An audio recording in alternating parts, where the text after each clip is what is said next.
Welcome to the Women's Football Show here on PLZ Soccer's YouTube channel. I'm Kerry Pollock, Alison McConnell and Cara Henderson are here with me. Let's have a look at the results from the weekend.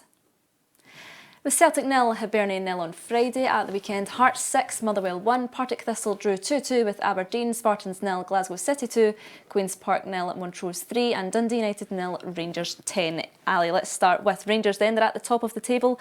On average, it was a goal every 6 minutes. We're on 43 goals already and we're only on week 4.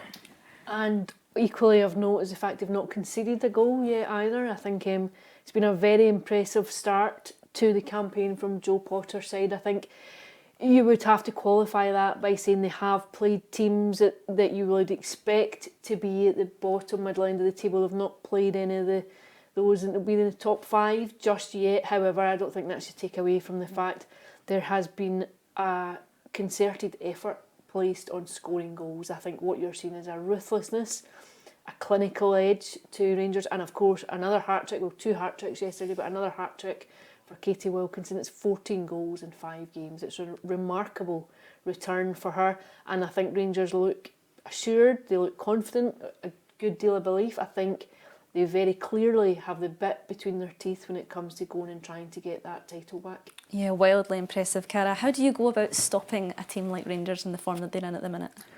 Yeah, I mean, they're formidable. I think that's the thing. I think it's actually hard to... That's the thing when they're winning so convincingly and they're not conceding goals.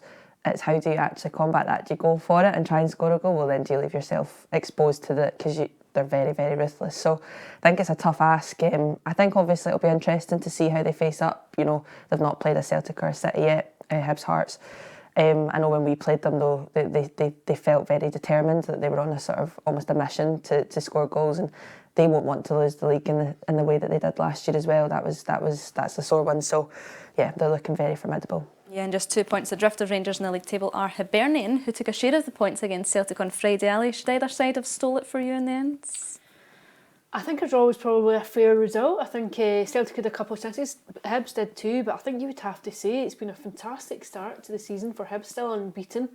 I think very comfortable within the game. I think Celtic would have wanted more. I think particularly going into a huge week in terms of an ambition to go and qualify now for the playoff stage of the Champions League. So I think there will be frustration not to have won the game, to have dropped points, to have allowed Rangers now to open that 2-point window up at the top end. But I think it's been an impressive start, both Hearts and Hibs. I know Hearts started against, I think it's Glasgow City, but I think what you would have to say is it's been a very impressive start from both Edinburgh teams, and I think it's quite a statement for Hibs to go to Airdrie, to go to Celtic on a Friday night and come back with a point. We talk about the games between Celtic and Rangers, Cara, being ever so crucial in this league, but only if you can do the business against everyone else. Yeah, and I think it's good for the league that it is more competitive and it's not just up to the top 3 teams to take points off each other. I think it adds a different dimension. It makes it much more competitive, which is good for the league as a whole. And to be honest, those results do become important at the end of the season. You know, those points dropped, you look at it as a draw, the worst result in the world, probably not, but then at the end of the season you saw last year that it's actually it's a big deal. So I think it makes it more interesting, and I think it is obviously, it breeds confidence for the sort of teams below that they're not, because sometimes you look at them, you look at Rangers' form, Celtic's form, City's form, you look at them and think it's going to be hard to close that gap, it's going to be hard to catch them, but results like that show that it's manageable. Surprised maybe isn't the right word, Ali, but did you expect both Edinburgh sides to be pushing the top end of the table this early? I think there were certainly ambitions to do so. I was in a press conference with Hibs very near the start of the season, and there was a bit of chat about trying to break into the top 3, and at that point I felt as though it probably wasn't entirely realistic, and I would still have a question mark over the entirety of the campaign, whether or not teams have the resources to properly compete with the top 3. But what you've seen across the opening weeks of the campaign certainly augurs well. I think both Edinburgh teams look substantially improved from last season. I think you can see that there's a concerted effort to bridge that gap between them and the top 3, and that's what you want. I think you have to be embracing that. I think we have spoken about this often. You almost have a 3-tier league, that you have the top end, the bottom end, the sandwich in the middle. At some points you could argue it was 4, like your top 3, your Hearts, your Hibs, bottom end. I think you have to welcome it. I think it's certainly, they've invested well. Grant Scott's a very good coach. Eva Aud, I think, is a good coach in terms of what she's done with Hearts over the seasons that she's been in. Every season, her return has been better. She's improved upon each season.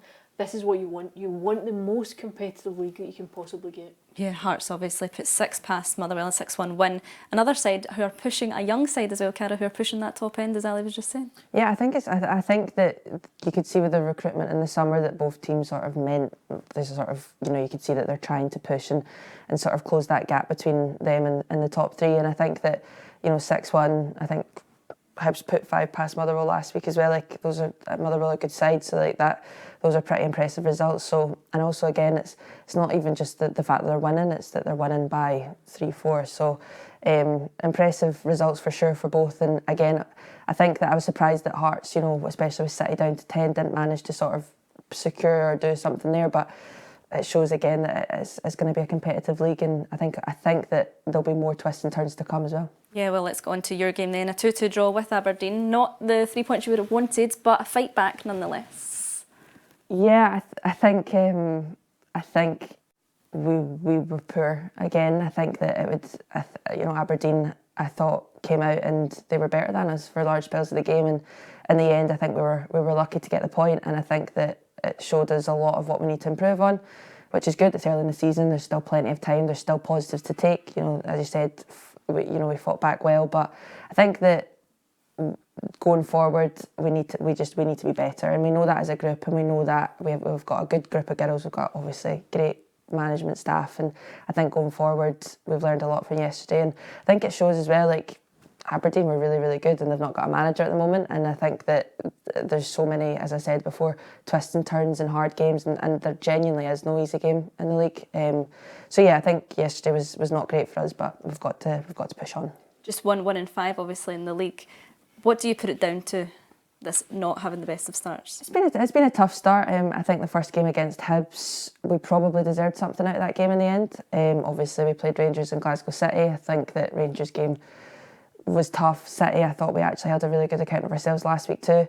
The Spartans win was good. I thought that we probably could have played better then. And then yesterday, I think, we've got a lot of new players and we've got young players. I think we're still finding our feet. So I don't think that there's any need for us to panic. I think that we need to work harder. We need to push each other. We need to push ourselves in training. And I think that it will come. It's just, it's the start of the season. We've had a tough season. We've obviously, for how yesterday was great. We had a lot of people there again yesterday, which obviously when Celtic and Rangers are playing, we didn't expect that, and there was still lots and lots of people there. So yeah, I think it'll come eventually. It's been a tough start. Yeah, absolutely. Well, Glasgow City, another win under their belts, Ali, but have the performances been to the level that we would expect?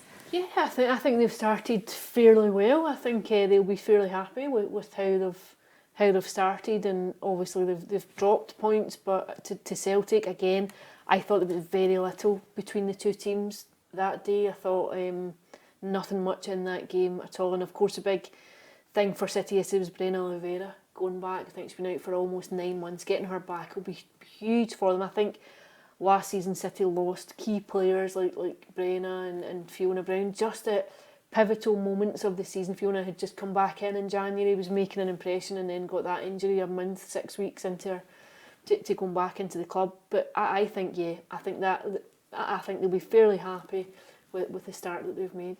In the final game of the weekend, an early red card for Queen's Park made it an uphill battle as they fell to a 3-0 defeat to Montrose. However, the last-minute winner against Dundee United midweek, Cara, puts them right into that competitive section in the middle of the table. Yeah, for sure. And I think that's we've spoke about this, that people talk a lot about the top. Obviously, that makes sense. The top 3, top 6, but the bottom 6 is very, very competitive. Which, with the jeopardy of the 3 teams going down this year, all these points matter. So they'll have been absolutely delighted with the last-minute winner during the week, and I think that will have been a huge morale boost.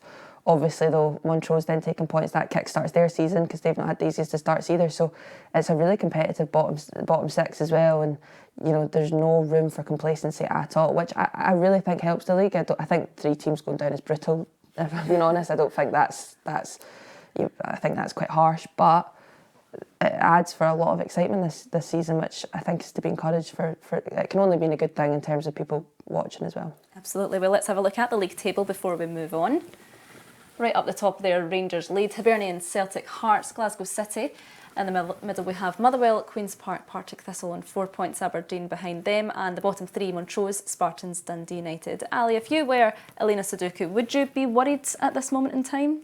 I think worried is probably the wrong word. I think, and I doubt it would be said publicly, but what I suspect would be an issue is the fact that Rangers have been rampant in how they've started all the goals that they've been scoring. So even when Celtic were winning, she was very critical of the team, and she bristled at that, the use of the word critical last week. She'd said she wasn't critical, that she thought she'd been disappointed. But I think the post-match Glasgow City game and post-match Aberdeen, she was very critical of performances and players, despite the fact that at that point it had been a winning start to the campaign. And then of course what happens is they drop points against Hibs on Friday night, and you think, well, when you've already been critical on the back of winning performances, it gives yourself quite a difficult avenue to go down. I don't think she'll be too overly concerned now. I think what you have seen is quite a lot of players coming in, a slightly different style of play, and then of course what you're looking at out the corner of your eye is this Rangers team who are clearly sore at the way that last season ended, losing a title by a goal, and clearly have the impetus now to go and try and reclaim it. And I think that does put pressure under Celtic when you see a team scoring freely and playing well and building a bit of confidence.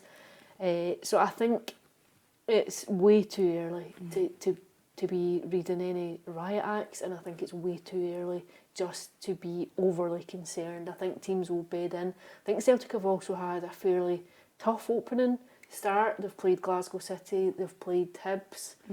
I think quite challenging games too, so I think it'll be interesting to see how it plays out over the course of the next few weeks. Does Celtic, Cara, seem like the type of team that if the manager is to get a little bit disappointed or critical of the performances, they will act as if they have a fire underneath them onto the next week? Yeah, I absolutely think that. I think that Celtic, they pushed for the title for so long, and they built a changing full of characters that the minimum requirement was to win the league last year.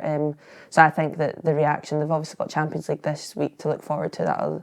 That's a great achievement for them all to be involved with that. But I think they'll absolutely have a fire in their belly. And to be honest, although they won't have enjoyed the drop points, I think that beating Glasgow City shows that that they are still in some sort of control. But it'll be interesting. I think, as Alison said, the next few weeks, I think that when Celtic and Rangers play each other, I think that'll be very, very interesting.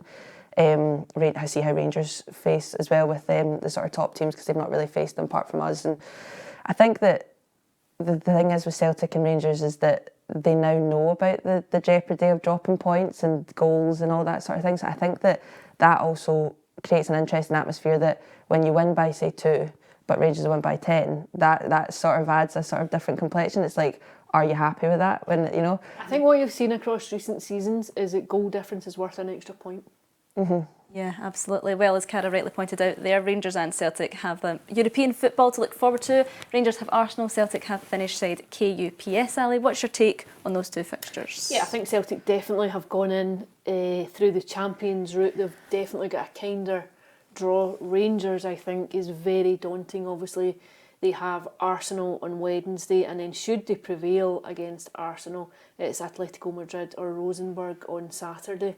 It's a formidable ask, I think, to get through it. I think realistically, I can't see it. I think there's just such a gulf between where we are in the SWPL and we're obviously a team of the magnitude of Arsenal are. And even if they were to get through, I think Atletico Madrid will probably beat Rosenborg, so I think Atletico would be a fairly tough challenge. Celtic, I think, have a kinder draw, which is not to minimise it. I still think that will be fairly challenging. You're meeting a team that are already halfway through their season as well. I think it will be tough, but I think Celtic should fancy their chances of getting through, and then getting through again on the Saturday, and then you would potentially be going into a playoff round. And finally, it is league duties for everyone else as normal. The Edinburgh Derby returns. Hibernian will host Hearts on Friday. On Sunday, Glasgow City face Queen's Park, Aberdeen take on Dundee United, Motherwell face Partick Thistle, and Montrose take on Spartans. Cara, how big is a win this weekend for Thistle? Yeah, I mean, it's actually a great weekend of football. Got really interesting games there. So yeah, to be honest, I think every game is a must win for us. I think that yesterday was definitely drop points, but I think it shapes up. It's at Fir Park as well, which will make an interesting one. So I think it's always a good game between us, and yeah, we'll be going in definitely looking for the win. Absolutely. Well, thanks to Cara, for Ali, for joining me here today. We'll be back next week with some more action to look forward to. Thanks for watching.